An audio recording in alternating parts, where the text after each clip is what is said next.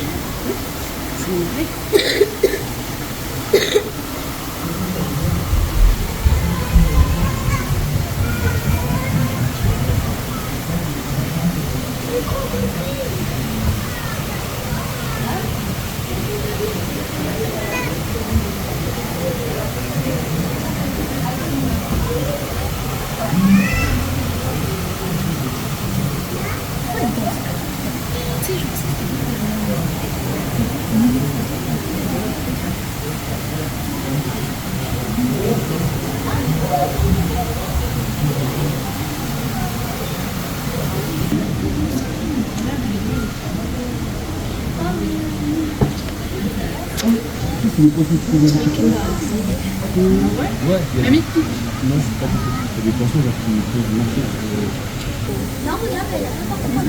C'est pas très ça. On n'a pas le droit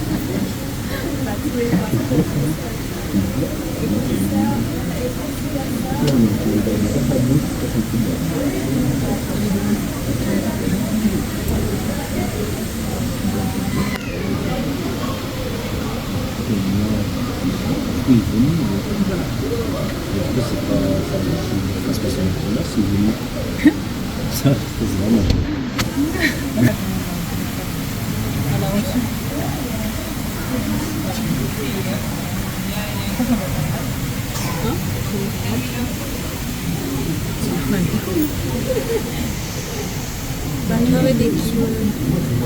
Ouais, le très rose, c'est pas bon. Ah, il y a un noir ici. Ah, il y a des roses. Le très beige. Raja क्या वो देखिए एक वो है एक वो काला है एक पिंक है और एक ये वाइट दो वाइट है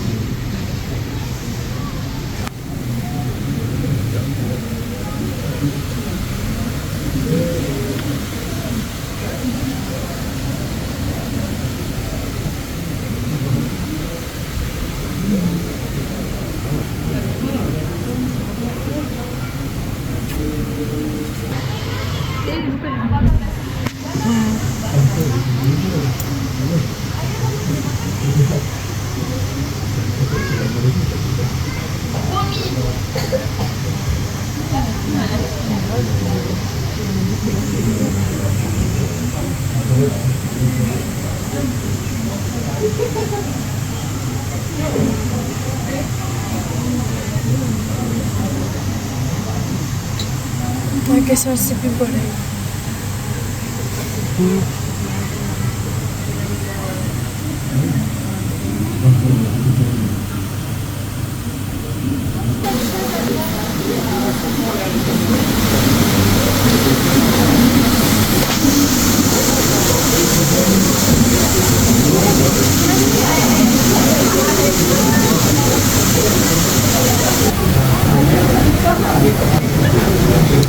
Regardons les cartes. Du statut de conservation de ces poissons qui vivent à Madagascar. Regardons l'ensemble des cartels qui sont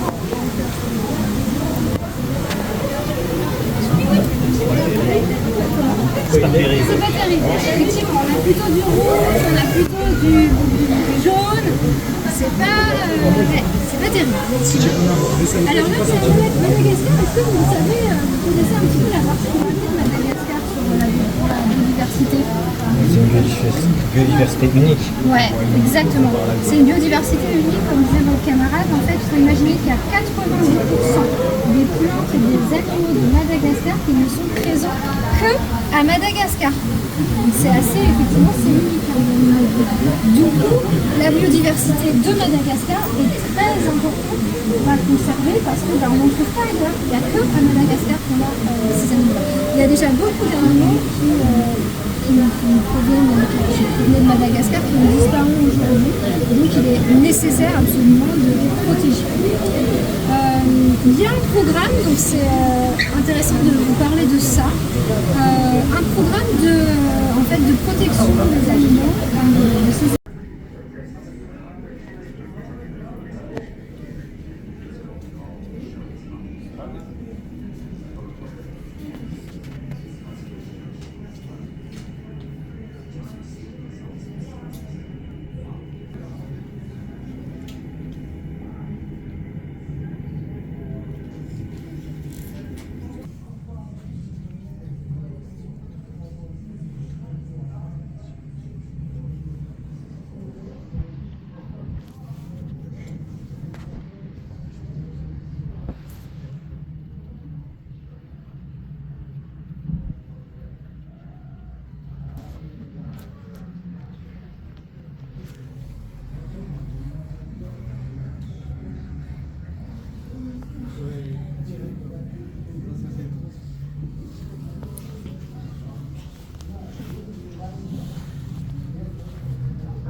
amizeko tokony misy ranonora mbola tsisy novembre ny andro 13 efa tokony mbofa nisotiko rano dikan'izany tegna eo respectueuse et obtenir le soutien des esprits.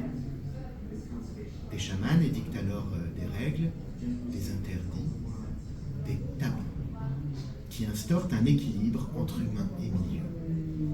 Ces tabous protègent par exemple certains animaux de la chasse en les rendant intouchables, promettent des malédictions à qui souillerait une source avec ses excréments, ou encore protègent les arbres de l'abattage. Ils traduisent en langage humain les cycles de la nature.